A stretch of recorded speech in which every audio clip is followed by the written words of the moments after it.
Statement regarding the economic legacy of Dr. Ambedkar. Okay, first statement है Dr. B.R. Ambedkar played a significant role in conceptualization of India's federal financial structure. Of course, RBI. Okay. Statement 2, his insight laid the foundation for Finance Commission and he argued for a clear separation of revenue between union and state. ये भी सही है.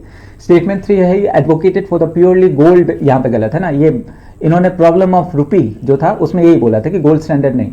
He advocated for the purely gold-based currency standard to eliminate the problem of inflation in India. ये गलत है ना. Third statement is wrong. Which of the following is correct in respect to the above statement? तो इसमें आपका option दिया हुआ C.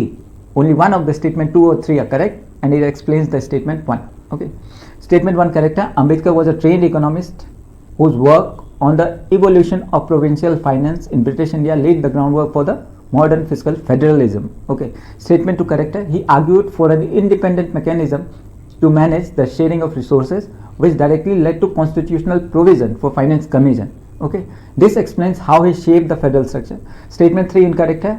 In his work, the problem of rupee, Ambedkar actually उन्होंने criticize किया था the gold standard and suggested a more flexible gold exchange standard or managed currency to suit the Indian context rather than purely gold based one. Okay.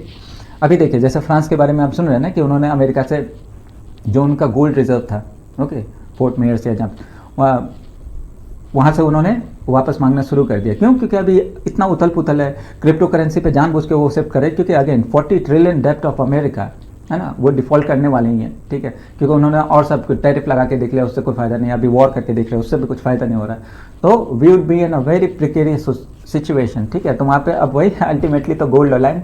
Okay, तो gold इधर और वो attack किया जा रहा है कि अगेन ये जो आपका real estate, after all he is a real estate tycoon है ना, उसको न पॉलिटिक्स आता है ना इवन जनरल नॉलेज पता नहीं उसका कैसा है, लेकिन अगेन रियल स्टेट गाय, बस उसको पता है प्रॉपर्टी से कैसे पैसे बनाए जाते हैं. The payment